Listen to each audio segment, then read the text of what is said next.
Hello students, good morning to all of you. कैसे हैं आप लोग? तो होप सो आज की सुबह बहुत अच्छी हो और आपकी फ्रेश आज का दिन बहुत अच्छा जाए। तो आज का करंट अफेयर लेके आ गया हूँ मैं आपका 6 दिसंबर का।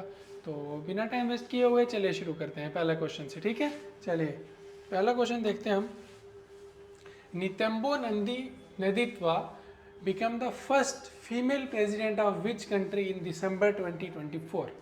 दिसंबर 2024 में नितेंदो नंदी नदित्वा, ये वर्ड टफ है थोड़ा बट हो जाएगा याद, ठीक है। Netumbo Nandi Ndaitwah becomes the first president of which country? पहली प्रेसिडेंट जो ये बनी है कौन सी कंट्री की बनी है, ठीक है। चार ऑप्शन है हमारे पास, Namibia, South Africa, Nigeria and Africa, ठीक है। पहले हम देख लेते हैं कि किसकी बनी है।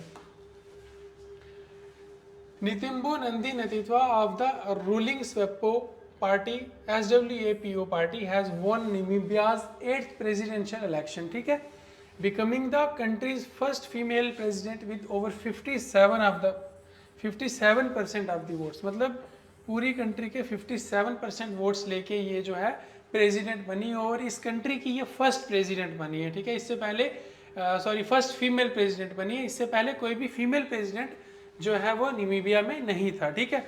Her closest rival Panduleni Itula receive 26 present, ठीक है। इसके जो सेकंड नंबर पे था उसका नाम था पेंडुलूनी। वो जो है उन्होंने 26% वोट जो लिए हैं, तो वो लेकिन उससे 26% लोग वोट लेके डिफीट हुए, ठीक है।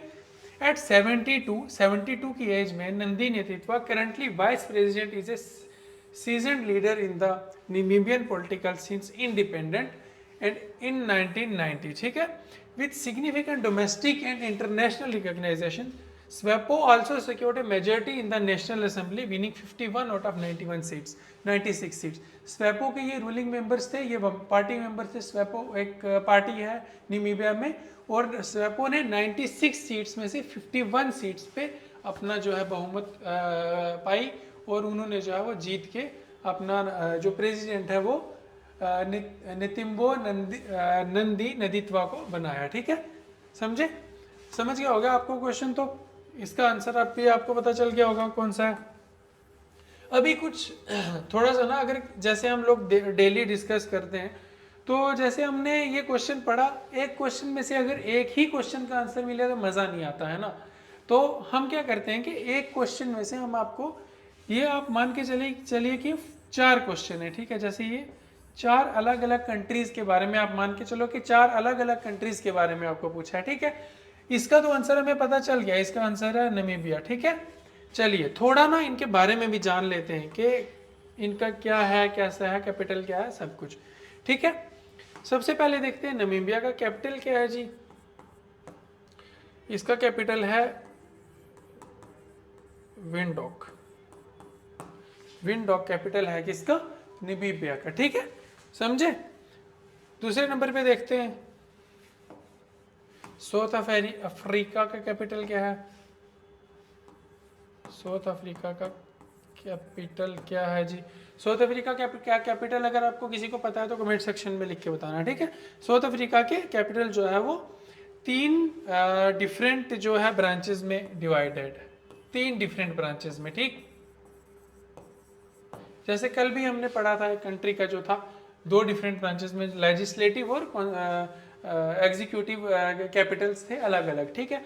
3 ब्रांचेस में बचा है। इसका सबसे पहले था, पहला है थर्ड मिनिस्ट्रेटिव,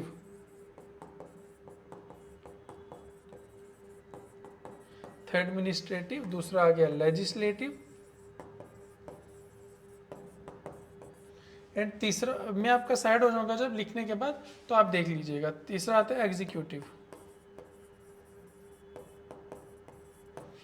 सबसे जो है थर्ड एडमिनिस्ट्रेटिव का क्या है कैपिटल, लेजिस्लेटिव का कैपिटल अलग है और आपका जो है इसका जुडिशियल का कैपिटल अलग है, ठीक है। पहला देखते हैं हम थर्ड एडमिनिस्ट्रेटिव का, इसका है प्रिटोरिया। इसके बाद देखते हैं लेजिस्लेटिव का, इसका है केप टाउन। और उसके बाद देखते हैं ब्लूफोंटेन, ब्लूफोंटेन,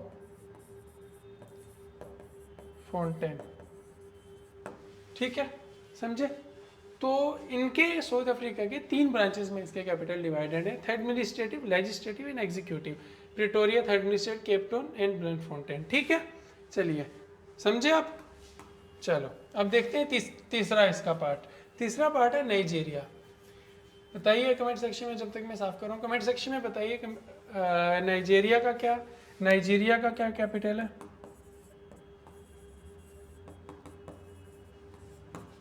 बताइए नाइजीरिया का कैपिटल क्या है। नाइजीरिया का कैपिटल है अबूजा।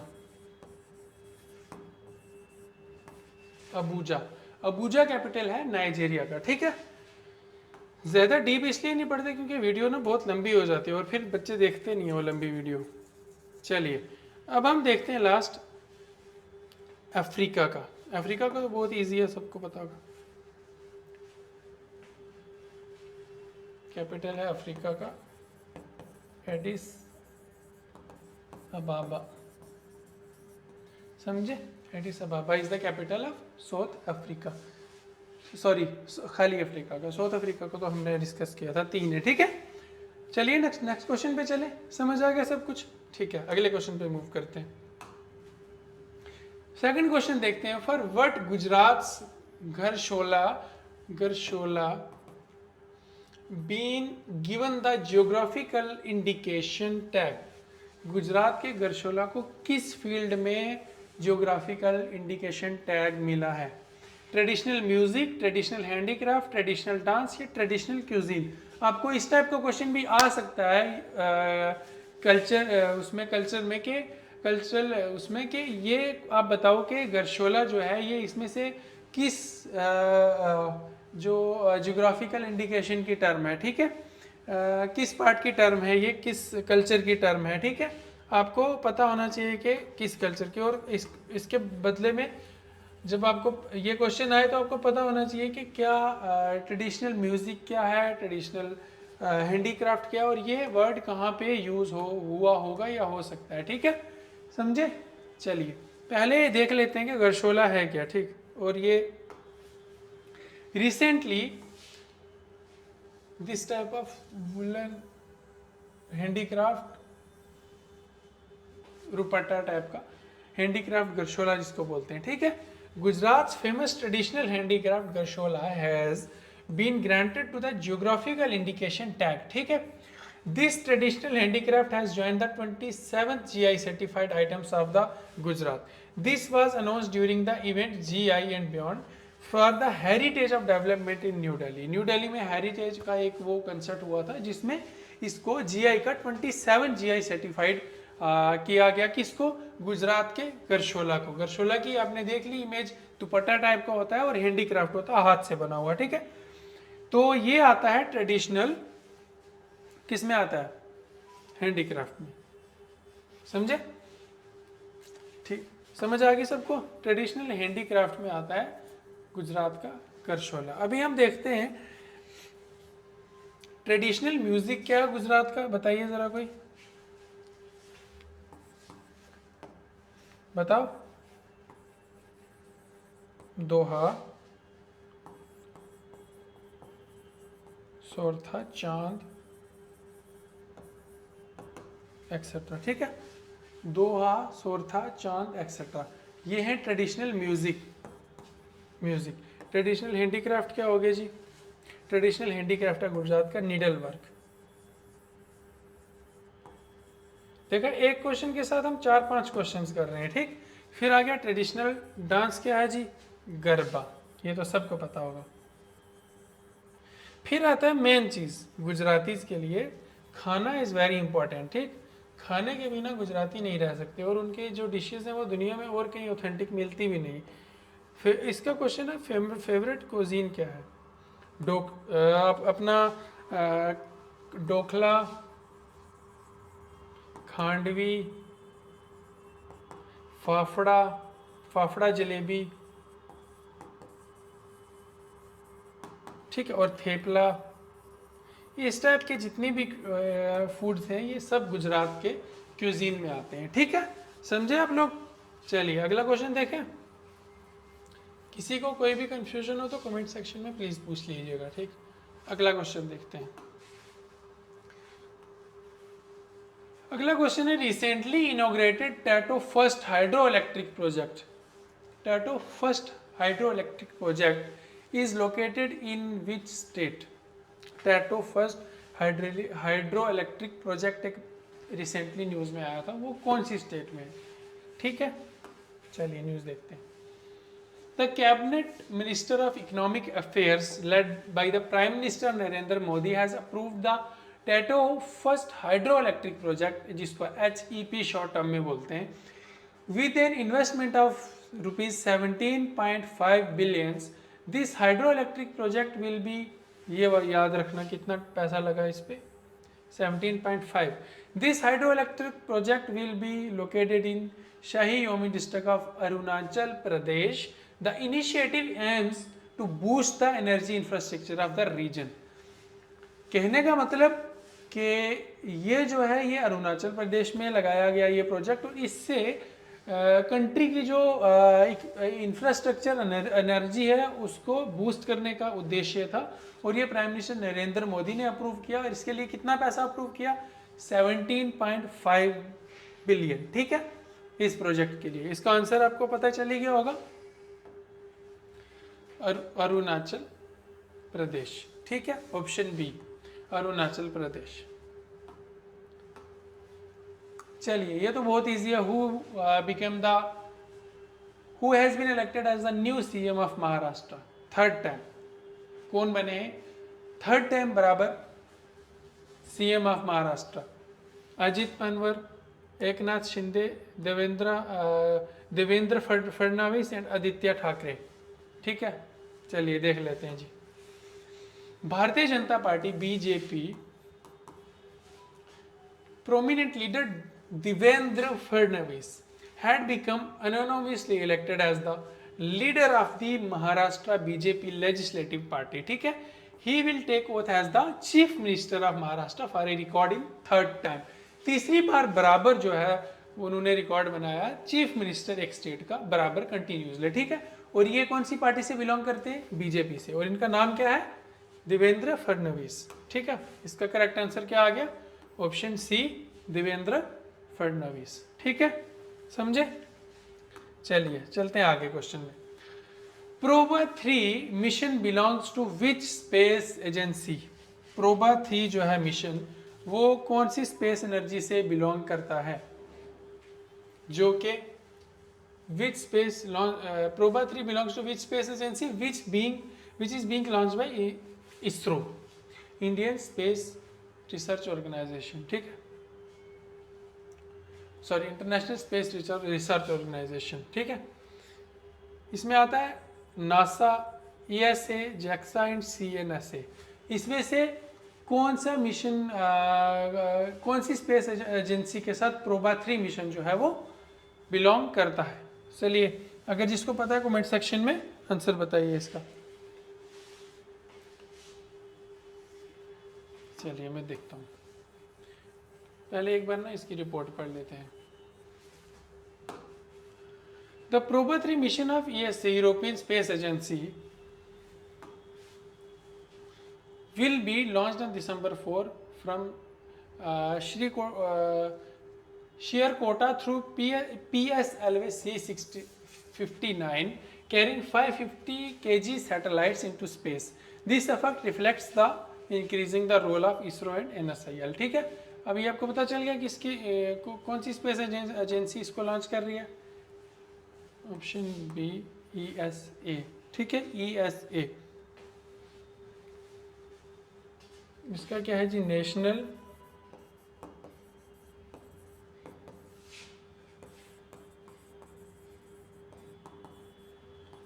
स्पेस एजेंसी, ठीक है, national aeronautic space energy agency, ठीक है, नासा की फुल फॉर्म, समझे। started on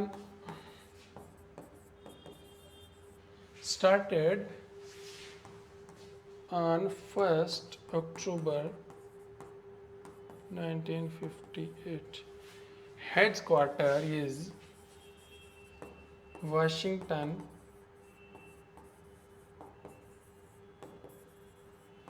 DC. अच्छा, aeronautics space agency research started 1 October 1958 and headquarter है वाशिंगटन डीसी। चलिए एक क्वेश्चन पूछता हूँ, जो वाशिंगटन डीसी में डीसी वर्ड यूज़ होता है, क्या आपको पता है कि डीसी वर्ड क्यों यूज़ किया जाता है? डीसी वर्ड की फुल फॉर्म क्या है? जिसको पता है कमेंट सेक्शन में लिखें। वाशिंगटन डीसी का वर्ड हम यूज़ करते हैं, इसकी फुल फॉर्म है डिस्ट्रिक्ट्स ऑफ कोलंबिया, इसलिए इसको वॉशिंगटन डीसी कहते हैं। ठीक है, समझ गए ना? जिसको नहीं पता था कमेंट सेक्शन में लिखिए सर पहली बार पता चला है, और अगर पता था तो यस लिखिए। ठीक है, समझे? दूसरा आता है ESA, European space agency, establish हुआ था 1 1975 में।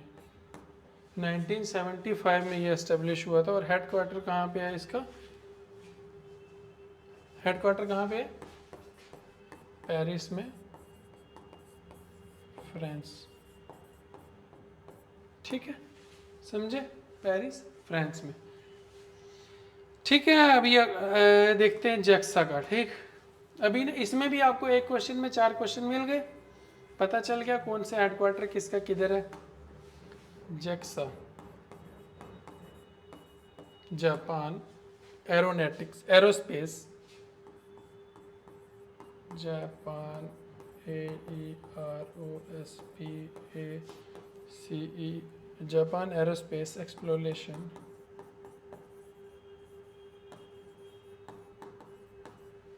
Agency, Japan aerospace exploration agency. ठीक है, जैक्सा। इसका हेडक्वार्टर किधर है जी? बताओ बताओ, हेडक्वार्टर कहाँ पे है? COUFU, Kofu city, Kofu city,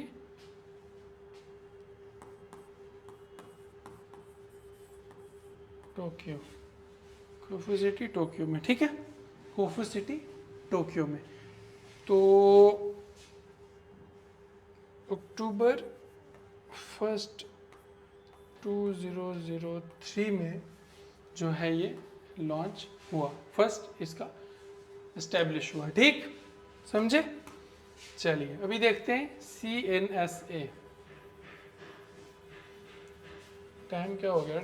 CNSA, ठीक है, CNSA China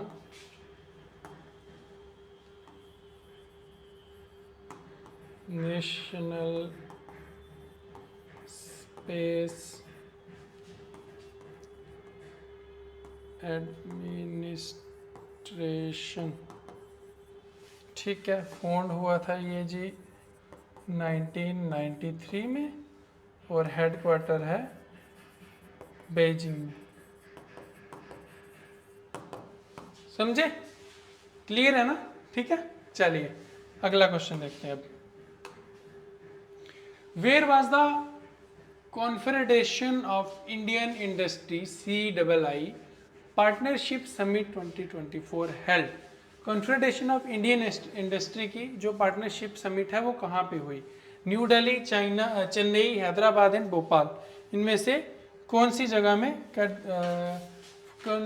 confederation of Indian industry हुआ? ठीक है, चलिए एक बार इसकी रिपोर्ट देखते हैं फिर आंसर देखते हैं। The 29th confederation of Indian industry partnership summit was held on December 2 से दिसंबर 2 और 3 को 2024 इन कहाँ पे? न्यू दिल्ली। ठीक है, it brought together 61 countries, 30 globe speakers and 11 international ministers. ठीक, the summit focused on the building partnership and promoting global cooperates for sustainable future. ठीक, It was organized by the Confederation of Indian Industry with support from Department for Promotion of Industry and International Trade DPIIT, Ministry of Commerce and Industries. The summit has been held annually since 1995. 1995 के बाद बराबर ये held होता है, ठीक है, हो रहा है बराबर. Previously summit in March 2023 saw participation from 67 countries. इस बार 61 countries, over 2000 business delegates and 400 international representatives. ठीक है, इसका मेन मोटिव ये है कि बिजनेसमैन जो है आपस में कोलैबोरेट करके सस्टेनेबल कंट्रीज के डेवलपमेंट के बारे में डिस्कस करते हैं. ठीक है, समझे. और इसका आंसर क्या आएगा जी?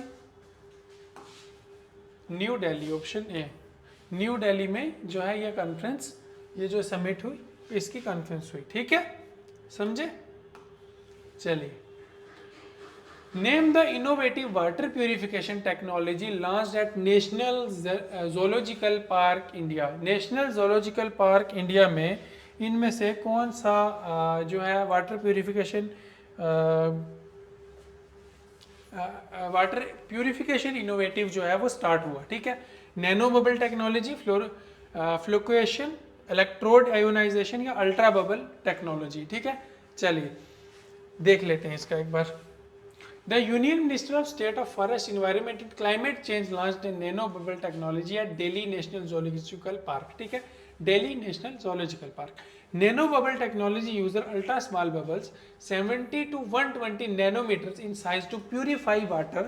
These bubbles stay suspended in water for months, enabling effective gas and transfer and cleaning. मतलब जो है ये नैनो बबल्स एक ऐसी टेक्नोलॉजी है जिसमें वाटर प्यूरिफिकेशन को इतने लेवल पे लिया जाता है जिसमें उसमें नैनोमीटर्स के साइज के बैक्टीरिया भी नहीं रहते. ठीक है, These bubbles stay suspended in water for months, enabling effective gas transfer and cleaning. ठीक, they remove algae, digest biological waste, separate particles and transfer oxygen efficiently. This technology is chemical free, sustainable and improves aquatic health. जितने भी पानी में bacteria हैं उनको ख़त्म करने की एक ये कोशिश बनाई गई है. ठीक है, it benefits waste water treatment, जितना भी वेस्ट वाटर है उसको क्लियर करने के लिए ये उसके लिए हेल्प करेगा. Fermentation and biological process in various industries. ठीक, nano bubble technology ensures cleaner water and healthier ecosystem. समझ गए आप लोग क्या क्या होता है नैनो बबल टेक्नोलॉजी? तो इसका क्या आंसर रहेगा? Nano bubble technology. ठीक, ये वाला इनिशिएटिव लिया था ज़ूलॉजिकल पार्क दिल्ली में. ठीक, चलिए अगला क्वेश्चन देखते हैं. एक बार ये देख लेते हैं. नैनो बबल ना फ्लक्चुएशन क्या होता है, इसमें केमिकल ऐड करके वाटर को प्यूरिफाई करते हैं. इसमें केमिकल ऐड करके. ठीक है, इसमें आयोनाइज करके, जो केमिस्ट्री के स्टूडेंट्स वो ये टाइम समझ रहे होंगे. ठीक है, आयोनाइज करके वाटर को प्यूरिफाई करते हैं. अल्ट्रा बबल नैनो बबल पढ़ लिया ना. अल्ट्रा बबल भी सेम टेक्नोलॉजी है लेकिन इसमें बबल की जो वो साइज है वो थोड़ा बड़ा रहता है. ठीक है, चलिए अगला क्वेश्चन देखते हैं. Which word has been selected as the Oxford word of the year 2024. Oxford word of the year 2024 इनमें से कौन से वर्ड को चुना गया? Brain rot, dumpster, heat dome या न्यूरोस्पाइसी. ठीक है, सबसे पहले हम देख लेते हैं कि रिपोर्ट क्या थी, न्यूज़ क्या थी. Oxford University Press name brain rot as the word of the year 2024. Brain rot को चुना है word of the year 2024. Brain rot का मतलब क्या होता है? ब्रेन रॉट का मतलब ये होता है कि ब्रेन जो भी ये एक ऐसी टेक्निक है जिसमें आप अपने फीलिंग्स को एक्सप्रेस करते हो कि आप अपनी कैसा फील कर रहे हो बहुत ज़्यादा टाइम स्पेंड करके. किस पे? सोशल मीडिया पे. सोशल मीडिया पे बहुत ज़्यादा टाइम स्पेंड करने के बाद आपकी क्या फीलिंग है उसको एक्सप्रेस करने का नाम ब्रेन रॉट है. और brain rot is selected as the word of the Oxford of 2024. Okay, चलिए The term gained popularity aims trend like digital detox to counter mental fatigue. ठीक है, जो मैंने बताया. It reflects concerns about technology impact on human thought through habits. Public voting choose brain rot over contenders like heat domes and neurospicy. Over 3,000 people participated in voting, highlighting its cultural relevance. The term is casually turned appeal to younger audience and raises awareness about mental health. Past winners include global moods and climate emergency 2019. मतलब Oxford ने ये 3 word लिए थे, कौन कौन से? Brain rot, इनके बारे में डिस्कशन किया लोगों से. Brain rot, heat domes and neurospicy. ठीक, ये 3 वर्ड्स जो हैं वो इन्होंने लिए और लोगों से इन तीनों वर्ड्स के बारे में जाना और किसका क्या ख्याल है. और मोस्ट ऑफ द पीपल जो हैं जिन्होंने ब्रेन रॉट के बारे में डिस्कस किया कि वो कैसे उनका माइंड फंक्शन कर रहा है सोशल मीडिया पे टाइम स्पेंड करने के बाद. ठीक है, इस टर्म को वो नाम दिया गया. ठीक, समझ गए आप लोग ब्रेन रॉट का क्या मतलब है, समझे? चलिए, इसका आंसर क्या है? Brain rot. डम्पस्टर होता है एक large carriage, movable carriage for rubbish. कचरा डालने के लिए एक बड़ा सा कैरेज होता है ना, उसको डम्पस्टर बोलते हैं. ठीक है, जो हर गली नुक्कड़ के बाहर होता है, जो मूवेबल होता है. हीट डोम होता है जो जितने भी एटमॉस्फेयर में एक एनर्जी बनती है जिससे बहुत एक्सेस हीट जो है वो नीचे आती है, उसको हीट डोम बोलते हैं. न्यूरोस्पाइसी होता है कि आपका माइंड आपका माइंड जो है वो कितना सेवरी है, आपका माइंड कितना स्पाइसी है, आपका जो ब्रेन है वो कितना जो है एनर्जी उसमें किस टाइप की एनर्जी है, स्पाइसी, सेवरी. तो वो एक टर्म यूज़ हुई थी न्यूरोस्पाइसी करके, जो आपके ब्रेन का जो है वो लेवल को करने के लिए यूज़ करने के लिए ये टर्म यूज़ किया जाता है. ठीक है, चलिए, अंडरस्टूड ना. चलिए, लास्ट क्वेश्चन देखते हैं. Which organisation was officially recognised as the awarding body of NCVET in space sector. ठीक है, स्पेस सेक्टर में इसमें से कौन सी बॉडी है जिसको अवार्डिंग बॉडी कहा गया है, किसके द्वारा? एनसीवीईटी. ठीक, पहले इसके बारे में देख लेते हैं एक बार रिपोर्ट.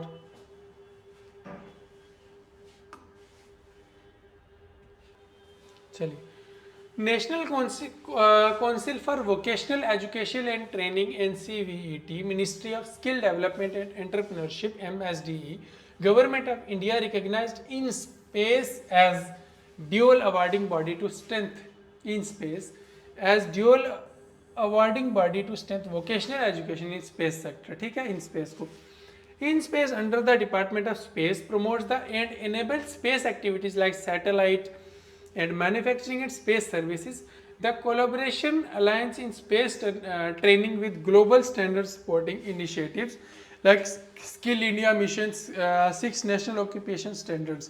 ठीक है, तो NCVT ensures quality standards and in vocational training for ST and skill workers for the industry department. तो कौन सी इस ऑर्गेनाइजेशन ने ये अवार्ड जो है वो किया? Second option B, Indian National Space Promoting and Authorisation Centre. ठीक, इन स्पेस. समझे?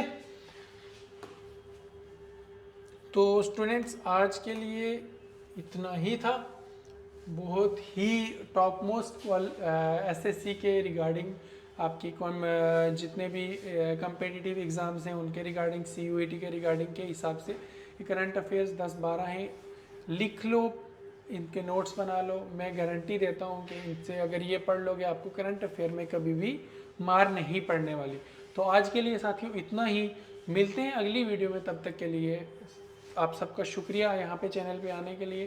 तो हमारे चैनल को FPA को सब्सक्राइब कर लें ताकि आपको बढ़िया बढ़िया सा कंटेंट डेली मिलता है. Thank you so much.